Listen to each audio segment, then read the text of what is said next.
Hey guys, the cam wasn't great last time. I feel like you had me looking like, um, what's the clown in It? It's like, uh, today I'm going to just going chronologically, of NBA teams. We got Boston Celtics in this edition, this episode. Al Horford's made $250 million in his career. So is Drew Holiday. They're so mid. What the hell? These are really like you're paying them that much over the course of their career. Chris Stapps probably deserves that. The Celtics are really well set up. So, but first, I just want to see, or just explain what their situation is. So they have the least amount of projected practical cap space going into next season. They're $50 million over the salary cap, which you can do in the NBA, you can't do in the NFL. Um, it's just like they're going to have to pay obscene amounts of luxury tax. So for every dollar that you're over the cap, you got to pay like a certain level of tax, and so essentially, I looking at these contracts, I've just got to evaluate like which ones would I want to shed, just purely from a saving money point of view, and it also just down the line might mean that you save some money. Um, so essentially, I don't think Drew Holiday is worth that. He's most likely going to pick up the player option. Why don't we just throw on some Celtics tape, and I'll explain to you why I do not think that Drew Holiday is worth that kind of money. Good evening, everyone. I believe he's number 4. Here he is. I might be wrong. He might be worth it. See, like, for years, people have been calling him one of the best perimeter defenders, and I just don't see it. Like, he sinks a bit too low there. Could probably pick up this pass, and then closes out and leaves too much space for them to attack in the middle, right? And then it's just trailing, and then reaches in for a potential foul. So here he is on offense, standing in the corner, not really having his hands up active, just standing there, just hands on knees. Get your hands up.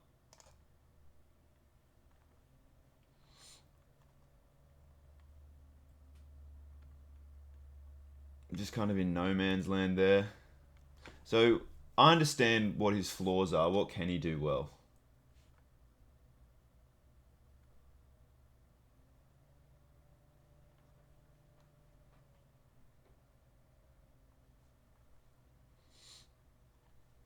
So they're paying him $40 million a year. Remember that.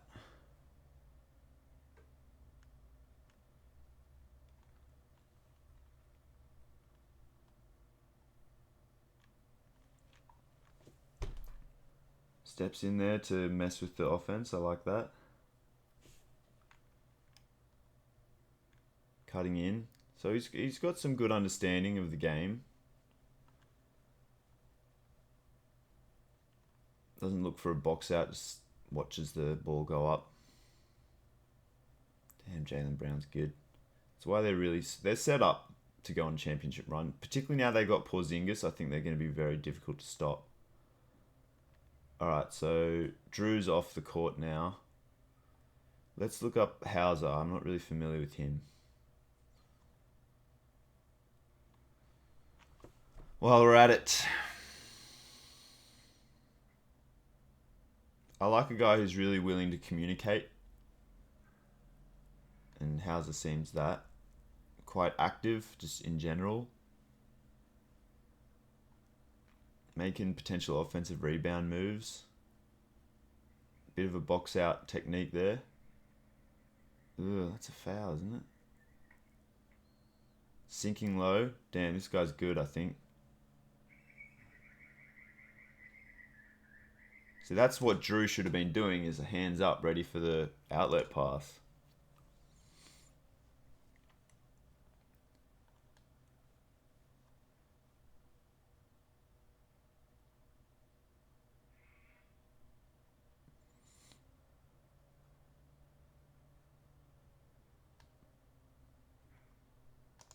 Alright, Drew's back on here.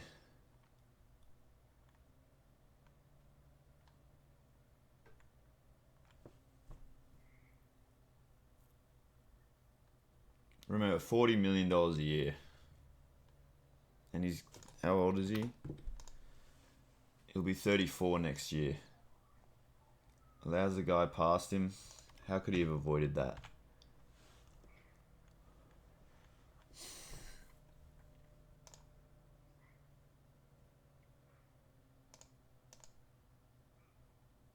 Could have just sunk back a little bit.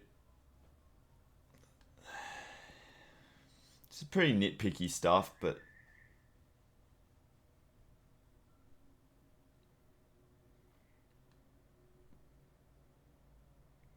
can he shoot?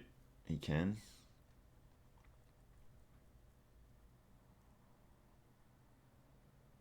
Yeah, he's about where I thought he was last time I evaluated him. He's a decent player. He's above NBA average. Just $40 million, I don't think so. So I think I've already done a little bit of a scout prior to recording this video of what I would do with Holiday. Now, and Derek White, I clowned on him in my last video about everyone saying that he's a great defender, but I don't really know what he offers. We'll just throw on some. We'll just have a watch of Derek White just for the sake of this video. Like, people calling him like a lockdown defender. He's not even stepping in to rake this ball away. Just, yeah, just have the bucket, bruh.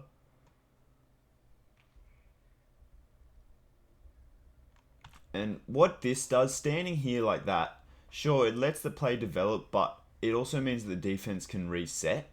I would rather you, like, he's attacking really hard, just pivot and dribble down with your left. I don't care about your play. And this is where, like, coaches can mess up a team's success when they're like, no, you've got to let the play run. I'd prefer Derek White to pick up his dribble and drive past this guy because he's pressing up way too high. So just attack him from the get-go. Oh, that's Rozier on the Heat now. That was a nice move by them, I think.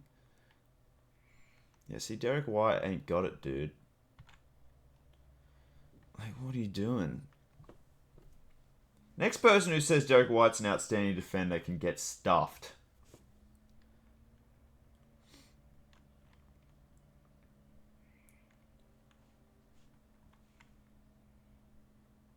He's actually a phenomenal athlete.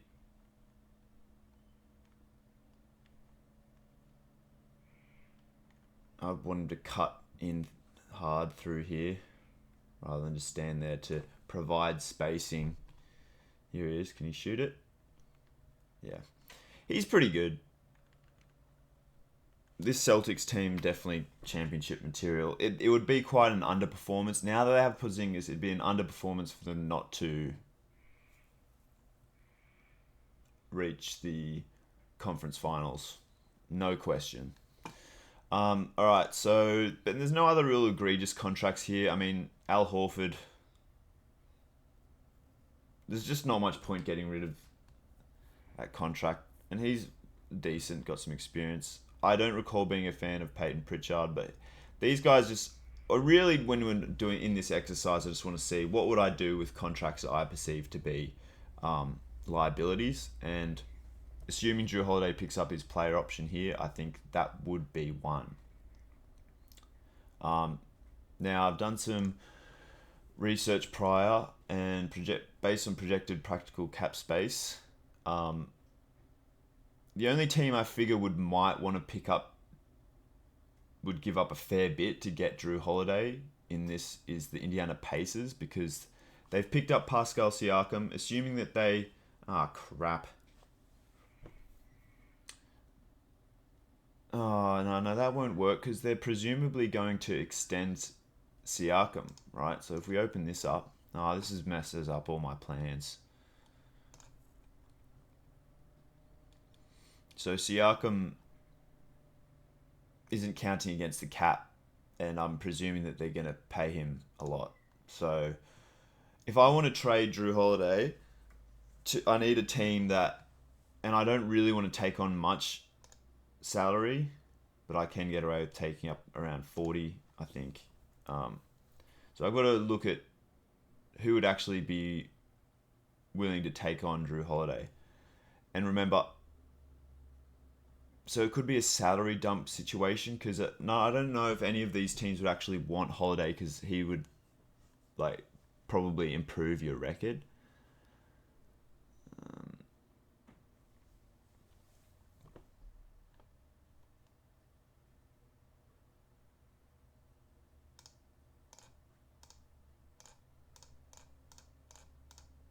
So I think it would be like a salary dump situation is how this would work.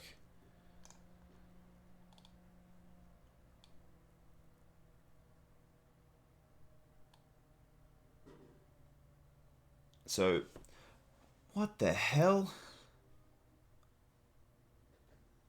They love their Devon Vassell. Shit. Um, the way for this to work for me to be able to get off the Drew Holiday contract is because look, I'll go through this list of guys who could take on his salary. The Pistons wouldn't want him. The Sixers probably wouldn't want him because they got Tyrese Maxey at the point. The Magic wouldn't because they've got the Cole Anthony, Jalen Suggs backcourt, Markel Fultz as well, so it would clog it a bit. The Hornets wouldn't because it seems like they're rebuilding. They got LaMelo Ball at the point. The Utah Jazz might, so we'll bring them to the front. I don't think the Raptors would because they're rebuilding. The Spurs are just a young team. I think they're going to stick with those young guys. The Rockets got Fred VanVleet on huge money at the point. The Thunder probably just want to keep the ball in Shai Gilgeous-Alexander's hands. Even if Drew can play off the ball, like we saw him make a nice three-pointer there, just catch and shoot. I don't think they'd want to mess up what they've got going on there. The Wizards, yeah, they're kind of in no man's land because they don't really have any great outstanding young talent, do they? Like that Jordan Poole contract's horrendous. They've got some actually pretty good players. Pat Baldwin Jr. I love, Bagley, Kuzma, Gafford, all nice players. So they might take on Drew, but they'd have to. I don't know if that'll work. Maybe the Bulls. Because the Bulls, I think, invested a fair bit in Lonzo Ball, and he's just been an absolute non-entity for them. He's been hurt, you see. God damn. Look, I'm no doctor, but it's just fucking hell, man. What are you, a cripple? Like, you looking after your body properly? Do you want to play? What's wrong with Lonzo's knees? Yeah, so giving up 40 mil and can't really take on any more than that. So what do we got? The Wizards here, 22 mil of cap space. So they'd have to give up 18. So let's fire up this bad boy. I'll make a new note.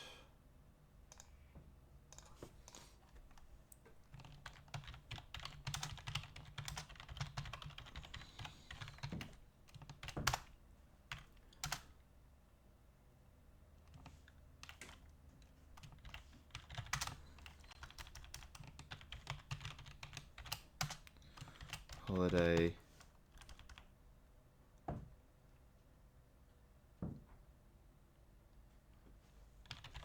for Kuzma.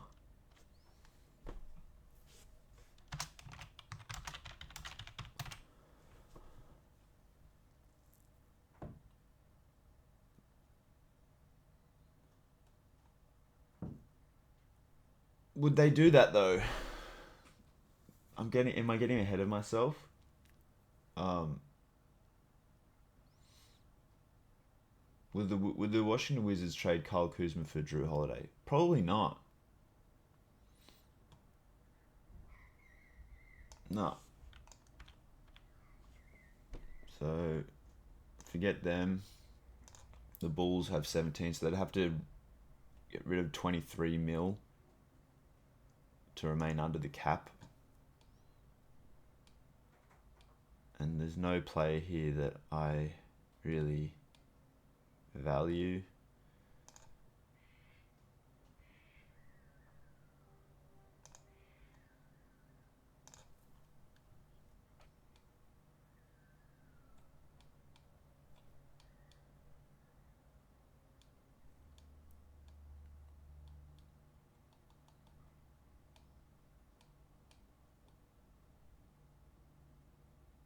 I don't think there's anyone I value or anyone that they would give up there.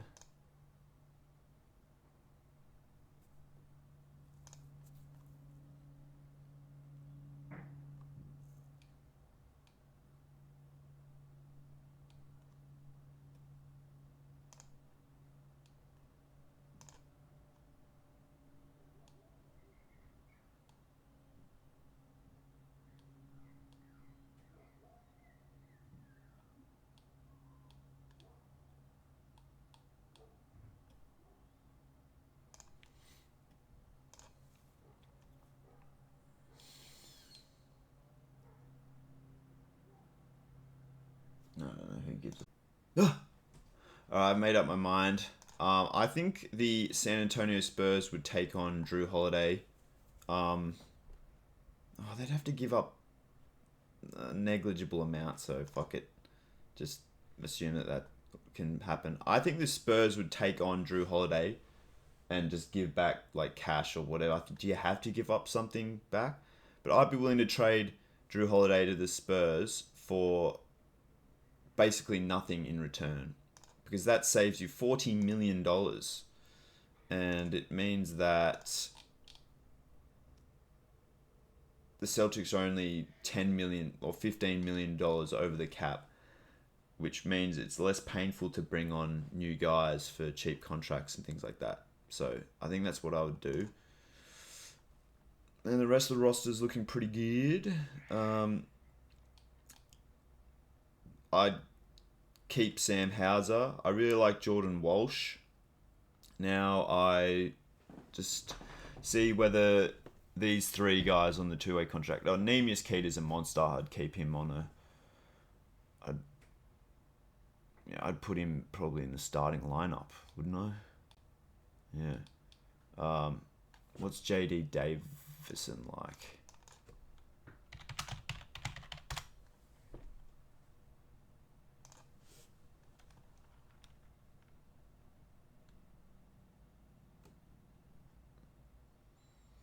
That's pretty smooth.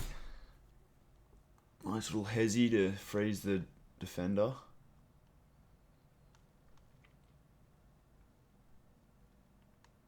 Very smooth. See, to me already, he's got the value of Drew Holiday. So, would you rather pay Drew Holiday $40 million a year or bring back JD Davison on like a tiny little contract? And you get at least similar value. And we haven't even finished evaluating Davison yet.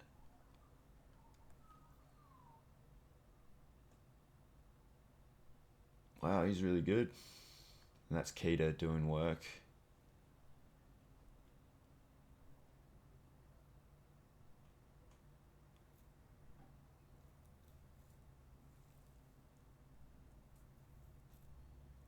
Sure that hair doesn't get in the way? Shows a willingness to dribble with his left. Yeah, he's really good.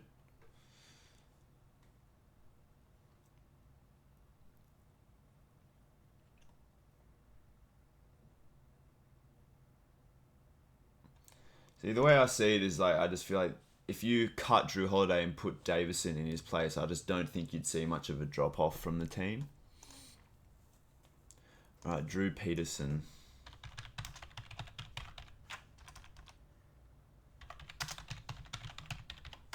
I feel like that's a common enough name where you got to specify that it's basketball.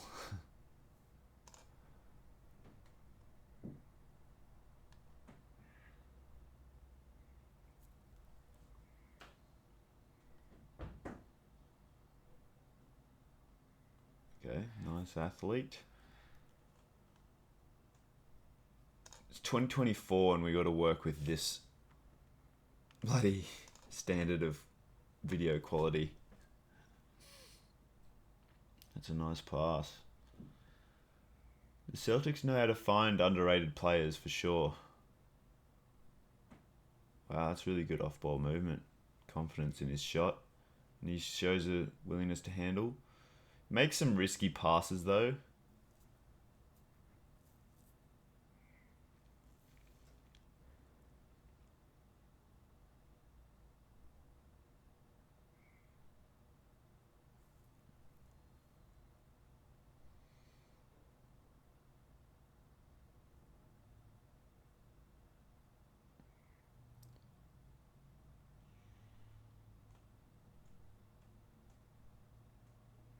Yeah, he's pretty good. Not sure I'd prioritise bringing him back, but Davison's probably not good enough to prioritise bringing back too, but Cater definitely is. So the Celtics are really set up very well. So good for them. What about in 2025? They'll have Porzingis. Tatum probably decline that so that he can get another big fat contract. And they'll have Jaylen Brown. While we're at it, we'll have a look at Peyton Pritchard.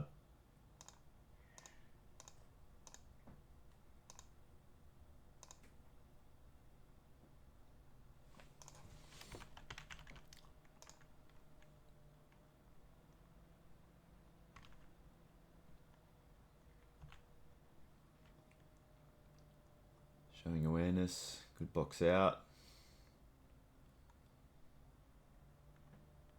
Would have liked him to cut rather than stand there.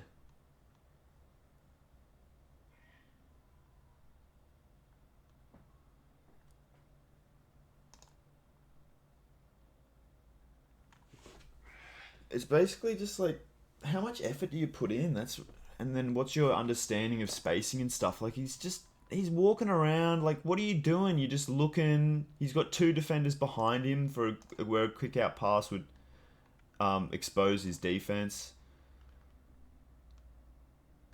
He's just standing and watching. Like, he should be cutting, creating space for this guy to do stuff on the perimeter. Like, he's just not. I don't think he knows what he's doing, frankly. So that's my verdict. Celtics are set up beautifully. I just try and get off that Holiday contract just to have a little bit more breathing room cap wise into next season. Yeah.